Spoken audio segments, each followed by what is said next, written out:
Madame la Présidente, Mesdames et Messieurs Madam Speaker, les parlementaires, elected officials, il faut savoir tirer les bienfaits we d'une need crise. to know how J'ai to accepté la learn mission from que a m'a confiée le crisis. Président de la République Given the task that has been given to me by the French President, parce qu'il y a des mesures d'urgence à prendre there are sans urgent attendre. decisions that need C'est to un be devoir. made, and it Je is a l'accomplirai duty that sous befalls me certaines now. conditions There are a qui number of découlent conditions de la that composition de cette outline Assemblée. everything that governs this assembly. Some would like to see the parliamentary crisis give in to one of regimes. That crisis will not occur because of the support systems that we have in the Fifth Republic, but also because the current crisis we're in is one which is deep-seated. There is a social crisis, economic crisis, financial, environmental, climate crisis, a cultural crisis at play. In addition to those crises, there are those unforeseen crises, such as that of COVID, the energy crisis, war. In addition to certain expenditure, the addition of these crises adds in to the further expenditure that we need to have. In addition to those crises, I feel that we have also seen a change in the current world with major geopolitical shifts, the sort of shifts that the Industrial Revolution changed in our world. Societal change that has shaken up the very way we live. It creates fear, concern. There is the world of before and tomorrow. A world of tomorrow where there are countless conflicts on the horizon. We are currently living in a time of crisis. Either we are subject to them or we overcome. Either we are changed by them or we know how to change them. And that is the current decision we have to now make. There are those who wish to hold on to the old ways, and they will disappear.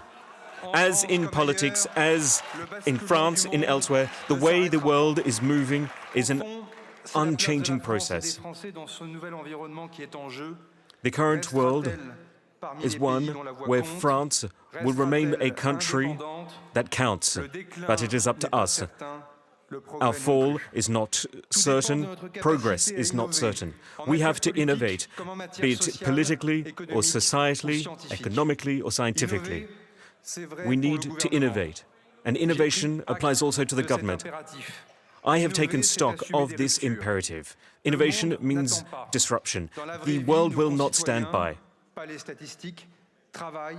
We see that the French citizens are working, and yet they are still concerned, and they are waiting for solutions. So I've given the government an objective, and the government will only act with support of the National Assembly and the Senate. So we have to move beyond divisions, conflict, to focus on what we can do together.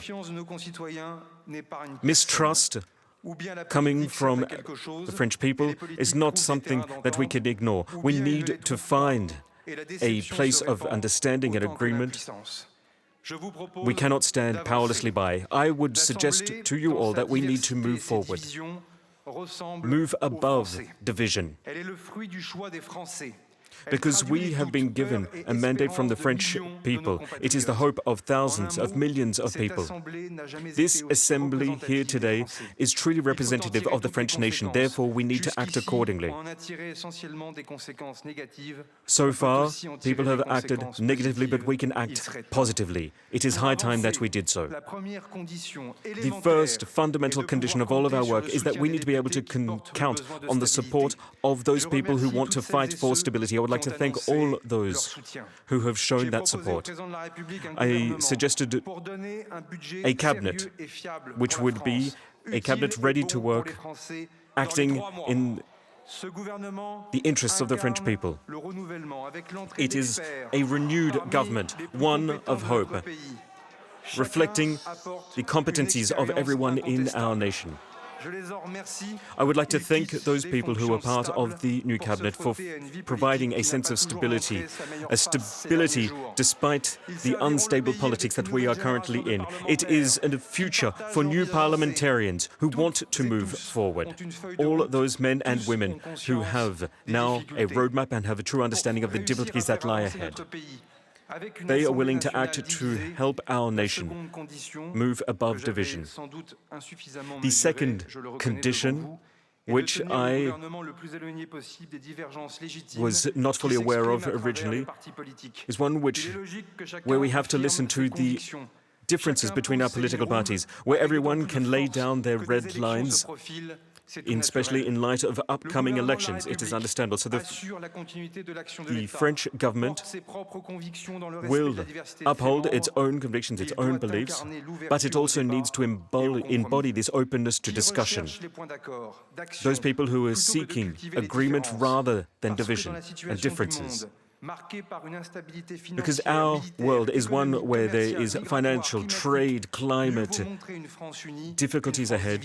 So a united France is much stronger than a divided France. Because if not, it will disappear into inner fighting. So what I would suggest is finding a common path forward, despite our differences. The government will put forward bills, we will discuss them here, and this in itself is a turning point. We are here to give meaning back to politics, not through words but in deed, not through a power struggle but one which fights for French men and women. So members of Parliament, here we are taking a turning point with a government that will build upon, yes, a relative form of majority. We will take heed of differences because we can no longer act as we have continually acted. It is no longer in our interest or the interest of the French nation. Article 49.3 of the Constitution, this is the guarantee for the National Assembly that discussions, be it on the budget or other topics on all domains, we will go through right to a vote. This is a decision which brings about considerable change because we operate within a democracy and we give you, the National Assembly, a political role in doing so. The Parliament and the government each have their role to play in where our nation will move forward. And we are there to find a way through the conflict. The way of liberty. The way of liberty is a responsibility for all. The government will put forward a budget we believe to be stable. The National Assembly will be there to discuss it, to debate it. And 49.3 without an absolute majority. We will not use it, therefore it is up to you. It is up to you to take on that responsibility. This, in its own right, is almost a revolution. You have the power, you have the opportunity to take on responsibility, to show all of those men and women who have doubt in our democracy that our democracy is not dead, that the National Assembly and the Senate will maintain power to act. Which elected official could go back and tell citizens that they have not debated the budget, that they did not debate the social security system? By giving up our right to the 49-3 article, we are giving you the power. This is calling on a number of you to take action, and I'm not going to go over what some of you have stated, but we have given you that power. The discussion about tax, about public expenditure, about public deficit. Each member of Parliament will have to speak up. Spending on the environment, on housing, on local communities, culture, cultural support, public services. Each parliamentarian will have to take responsibility and vote. We will be able to see the true position on each person on debt, taxes, savings. Each vote will be someone taking action. So what does our current budget contain? We are bringing deficit down. In the draft that government has put forward, we are bringing it down to 4.7% of GDP compared to 4.6%,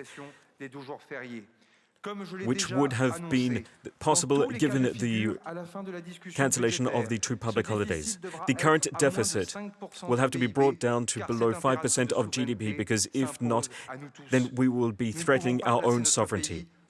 And we will not have our nation become dependent on foreign lenders.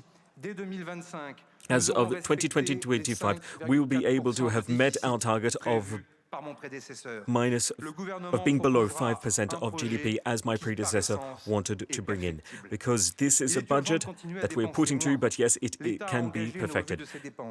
The state will overview all of its expenditure, and therefore we will need to enter into a multi-year budget negotiation, which I will be able to talk about at greater length tomorrow before the Senate and before yourselves in the coming days. We'll be able to do much, given that we overhaul the way we operate by incorporating more digital tools and by thinking about those procedures which no longer have their place in the current way we operate. Numerous people in our nation are calling for this sort of change. We can meet as a majority on these issues. We will need to take more action against fraud, be it social or tax fraud. This is not just a matter of justice, this is a matter of finances, because too much money is trickling through the gaps. Too much money has been spent on such fraud. This is the first time that you will be able to seize such an opportunity to take action against such fraud. Taxes on small and medium-sized enterprises will drop. There will be an increase in taxes for some large companies. So dropping taxes on one side, increasing taxes on the other means a better distribution of the tax burden. Certain taxes which are being too much of a burden currently on the lower income houses will also be reviewed. We must acknowledge that there are some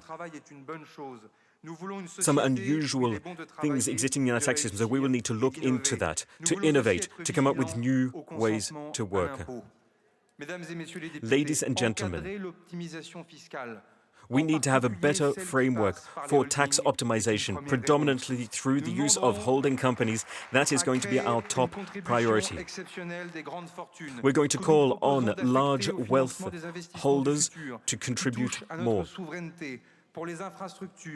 which we can use for infrastructure, defense, or the ecological transition. Once again, ladies and gentlemen of Parliament, there will be a debate on such issues. It is therefore up to you to come forward with arguments, while never losing sight of the fact that taxation is always subject to the principle of consent and fiscal consent. But this is what we have to do if we want to get back to some form of growth. I will not go into the finer details of taxation, but I will be open to discussion, and I and my ministers will come here and remain open to changes, if need be. The government we will put forward, we will then discuss, and you will vote. Given that we have no longer the use of the 49.3, we will have to change the way we operate. We will have to seek compromise. We will have to focus on coming up with technical solutions, and laws will be made here, not in the Ministry for Finance or Economics. We will put forward budgets for the social security system, which will be discussed and voted on here in this Assembly. Again, we will put forward suggestions, we will discuss them here, you will vote. Members of Parliament, I would like to talk now about an issue that is running rife in our nation, which is one which is questioning the very legitimacy of our pension system. Being proud to be a worker, being proud to work. This is one of all salaried employees, of all of our industries, of all of our sectors, be it the electronics industry, the nuclear, the metal industry, the aeronautical industry. All of our industries are one which are buoyed up by the considerable effort of all, and effort and work requires recognition and compensation. So we stand on the side of those men and women who are willing to work, willing to drive growth, to support our social security system. But there are two issues. French men and women, when they work, they produce. Yet, there are too many people entering the workforce too late and leaving it too early. there is not enough when it comes to proper qualifications. Therefore, we need to focus on a greater industrial nation, one which is going to be driven not just by our economic policy, but also our energy policy. We believe in promoting internally about the social ladder.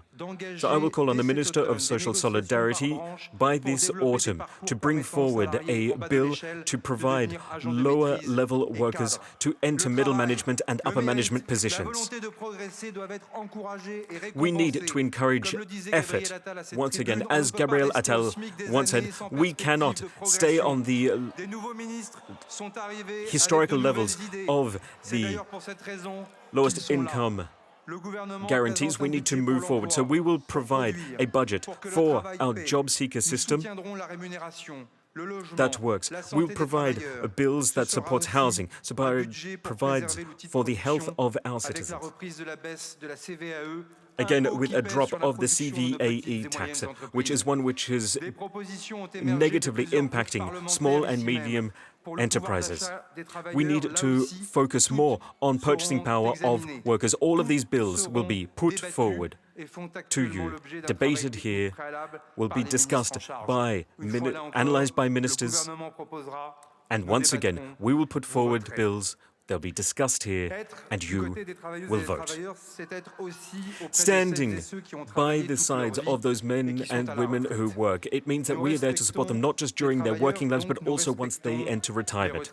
We will ensure that everything we do respects retirees. So, ladies and gentlemen, I have a number of beliefs. We have to find a balance in our system, one that will continue to provide for future generations, which provides a dignified, long-lasting retirement system for all. So therefore, us, just like in many other European countries, we need to take stock of the situation and act.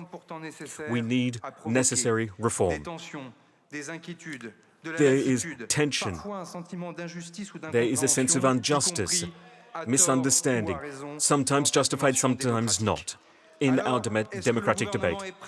Is the government ready to open up a new debate on our retirement system? Yes. Is our government ready for reform? Yes, but only if we can have compromise. This is a matter of the future. I have always said that the future of our retirement system is going to be one which is going to be the heart of the upcoming presidential campaign, but this is a debate that we need to have now, with political forces, with trade unions. And yet, these few months between now and upcoming presidential elections, this is still an opportunity for us to make progress on many issues, such as the retirement system. The greatest thing in our nation is stability and the ability to create trust between employers and employees. Therefore, jobs, building up our defense sector, putting in place reforms, all of this requires our ability to work together and to ensure political stability. One of our great sources of wealth is our shared ability to move forward. And that is why, as this autumn comes in, we will focus on the retirement reform, but that said, nothing between now and January 2028, nothing will be put into effect. As the CFDT trade union called for, the insurance premiums will be maintained right through to the 1st of January 2028. But let me say here today, suspending such measures just for the sheer sake of it makes no sense.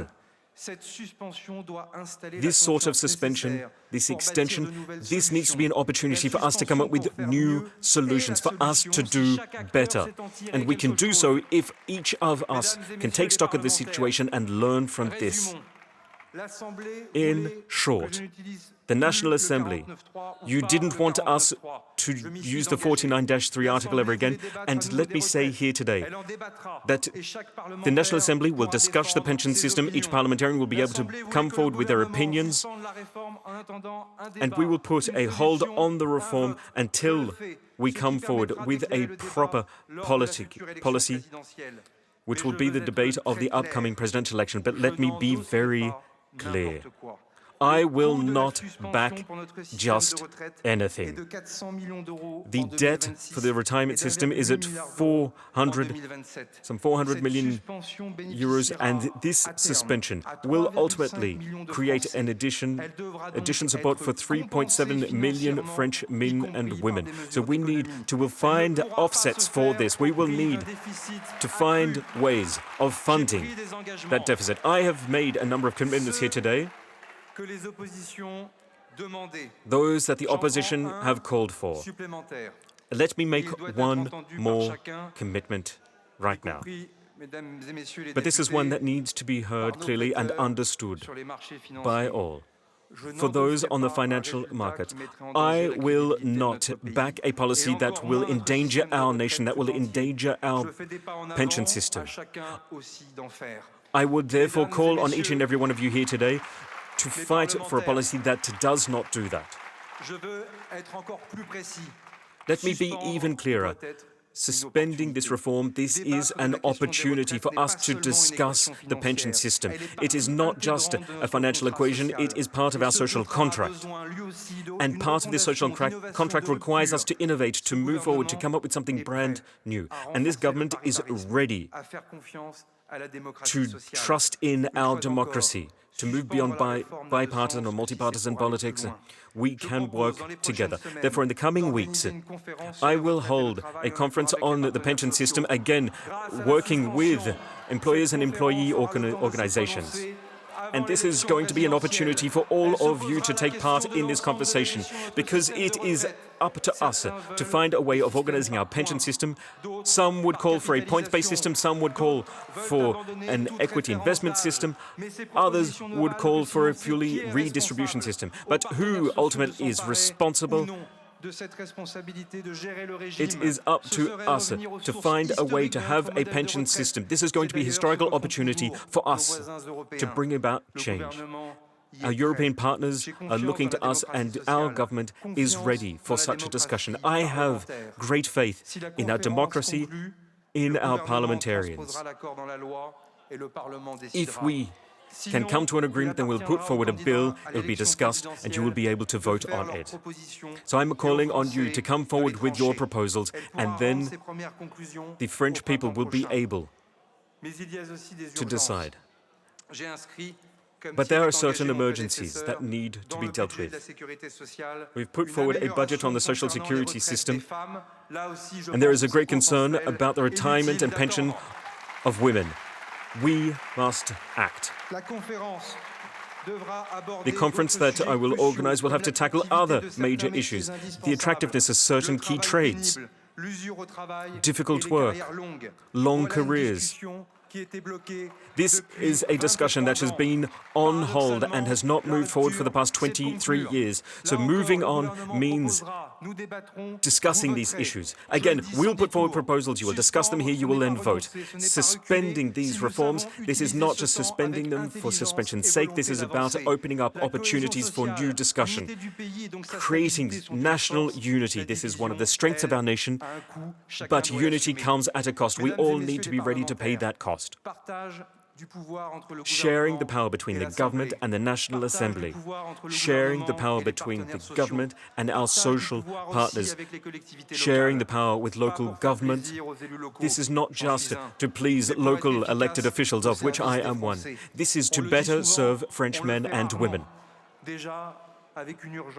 But we need to do so while taking stock of the urgency of the situation. The end of the agreements in Nouméa, which has left an administrative vacuum. The agreements of Budgetary is going to be an opportunity for reconciliation. The government will put forward a bill before the end of the year so that the people in New Caledonia can be consulted with before April 2026. But it would be folly to believe that New Caledonia is just a one-off case. Therefore, we will need to put forward a bill on the high rise in cost of living. There are some communities,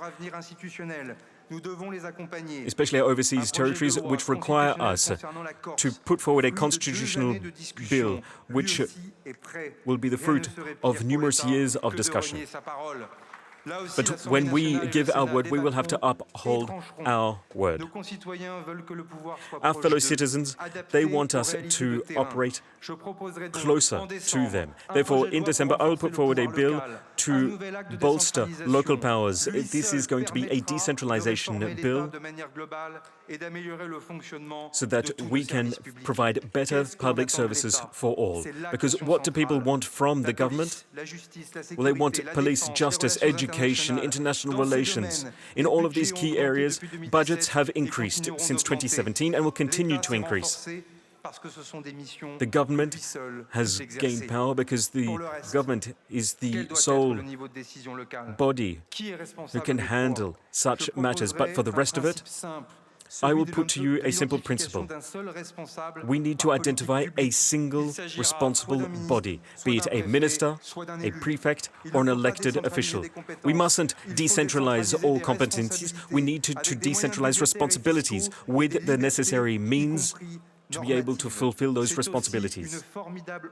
This is an amazing opportunity for us to rethink the way we take action for the environment. And for that, we will come forward with very clear proposals.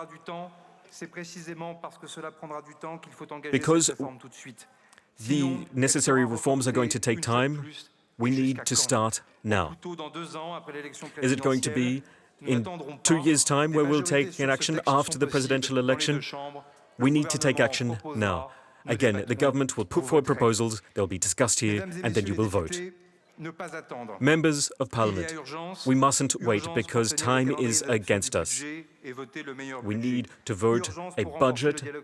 We need to foster better social dialogue. We need to have a better sharing of competencies and responsibilities. If discussions will be able to begin this week in the National Assembly, we'll be able to talk about the budget. We'll be able to talk about how men and women can have better access to the health. We can talk about all sorts of issues. The health sector, defense, militarization. We'll be able to focus on discussions, very important discussions, about one's right to an end of life. All the work that we can do against racism, homophobia, against anti-Semitism. There is a great hunger for greater security, for justice and law. And we need to hear input from all in this chamber. We are faced with imminent threats that we need to act upon. And our ministers will come here to talk with you so that we can move forward. We'll be able to move forward together, but only if we can put an end to the current political crisis that we are in. This is now on you. I am not going to give you a traditional speech on general policy if we do not take full heed of the concerns of our men and women. No one is to be left at the wayside.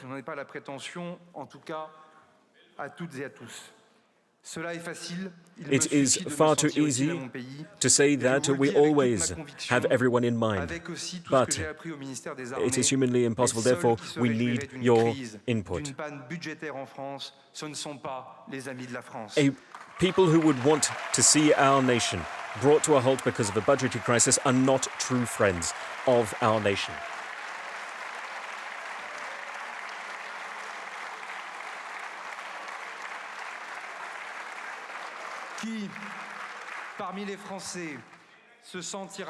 Who in France would feel better if France was further divided, if those deep-seated questions were pushed back to a later date? Granted, I have given you a speech today, which is a speech that outlines what me and my government are willing to do. I have said that we will come back and talk to you about a budget, but I will come back to you to talk about energy, ecological transition, education, the digital sector, and many more issues. We will provide proposals, we will discuss them, and then ultimately you will vote. I have not given you a long-term program. We are a mission-based government. We have to give meaning back to politics. We need to give people a reason to have faith in politics once again. We need to fight against opposition, because true democracy is one where those people who don't agree with each other can work together. Without giving in to convictions, this is what happens in all democracies and what happens in all local councils. This is how we will progress for all of France, for all French men and women. Merci beaucoup, Monsieur le Premier ministre.